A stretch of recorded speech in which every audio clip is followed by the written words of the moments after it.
Hi hello beautiful ladies, నేను మీ అంశాని చోట designers from Manuguru near by Bhadrachalam అండి. ఈ రోజు మన చేతిలో మంచి pattern blouses and machine embroidery blouses ఉన్నాయి. ఎక్కడ స్కిప్ చేయకండి. అయితే చూడండి, ఎల్లో కలర్ శారీ అండి. చూసారా, ఎల్లో కలర్ కి మెరూన్ కలర్ బార్డర్ ఎలా వచ్చిందో. దీనికి వచ్చేసి మనం బ్లౌజ్ ఇలా తీసుకున్నాం. ఇది వచ్చేసి ఫ్రంట్ 2 సైడ్స్ ఇలా స్కాలప్ తో శారీ కలర్ తీసుకున్నాం. బ్యాక్ కూడా 2 సైడ్స్. ఎలా ఉందా అనేది ఒక చిన్న కామెంట్ చేయండి. ఇంకా చాలా బ్లౌజెస్ అయితే ఉన్నాయి, అవేంటో అనేది వీడియోస్లో చూసేది. ఇది అండి.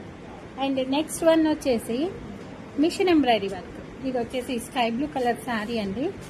శారీ వచ్చేసి స్కై బ్లూ కలర్ శారీ. దీనికి వచ్చేసి బచ్చల పని రంగులో మిషన్ ఎంబ్రాయిడరీ వర్క్. బ్యాక్ వచ్చేసి ఇలా నెక్ షేప్ చూసారా, కట్ వర్క్లో ఇలా నెక్ షేప్లో. ఫ్రంట్ వచ్చేసి ఇలా హ్యాండ్స్ వచ్చి border plus work. And next తన వీడియోస్ ఇంకా చాలా ఉన్నాయి, ఎలా ఉన్నాయి అనేది ఒక చిన్న కామెంట్ చేయండి. నెక్స్ట్ వీడియోని వాచ్ చేసుకుందండి. Thank you so much.